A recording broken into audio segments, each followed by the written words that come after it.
Hey, what's going on, YouTube world? It's your boy Robert. Just chiming in.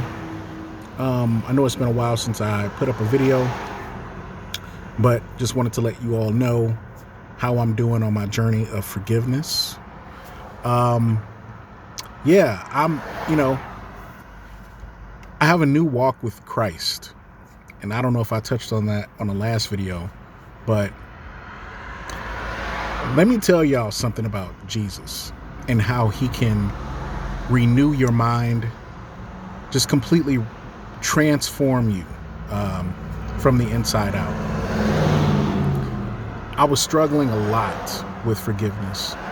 And, long story short, I started to work on cultivating forgiveness. And I even reached out to people who, I felt I had wronged or had gotten into confrontations with. And we were able to squash certain beefs, right? One of which is a pastor out in Kennesaw, Georgia. Kennesaw, Georgia. And this pastor was a fellow student of mine from high school. And we had a falling out like years ago. Most of it was my fault. I reached out to him like 4 years later. We hadn't talked in 4 years. And, I gave him a heartfelt apology, and I took ownership of how things went wrong in that discussion. He, being the man of faith he is, was a great example of showing me like instant forgiveness. It was like instant forgiveness. And we picked up as though we had never left off in terms of a friendship. I'm in Los Angeles, California right now. And this was like nearing the start of the pandemic going on, like early 2020 when I reached out to him. And I don't have a church home. And at the time I was struggling with my, I was struggling and being so enraged and so like bitter in my heart. And I wasn't even near Christ, really. I was like heading toward that direction through like different mediums, I don't know if you saw my earlier videos about like, Eckhart Tolle and stuff like that, but that stuff's not Christianity. I just want to point that out there, but that it started heading me toward that direction, if that makes sense. So he and I picked up a friendship again. He asked if, I'd be interested in joining like a Christian online men's group that's an extension of his church. And I was really struggling at the time. And I was like, you know what? Yeah, why not? It'd be nice to have a community of brothers that I could talk to about, certain things. And lo and behold, as the weeks go on, I'm fellowshipping with these guys, these awesome men of God. We're having these awesome discussions. I'm opening up about myself, about my journey, about where I am in my season. And, I'm just getting closer and closer to Christ, right? And I'm trying to learn how to forgive. And I was trying to do it on my own power. But when I actually started to open up the Bible, I had to go through like a little journey of getting my NIV Bible, because that's the church's Bible version that they use, the NIV. And I wound up joining the church online because, again, they're in Atlanta.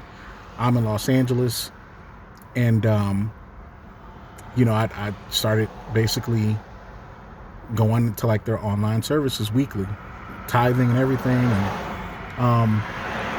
And I asked where I needed to start out reading the Bible, because I'd had some, basically religion for me was a struggle throughout my entire life. And at one point, I was like in and out of the church, in and out, and I wasn't solidified in it. I was not anchored in it. Jesus gives like the parable of the seeds dropped along stone, dropped along soil that had weeds, and dropped along good soil. I would say that, For most of my life, I was the seed planted along with the weeds that as the plant started to grow, it choked out the good plants, right? And they died.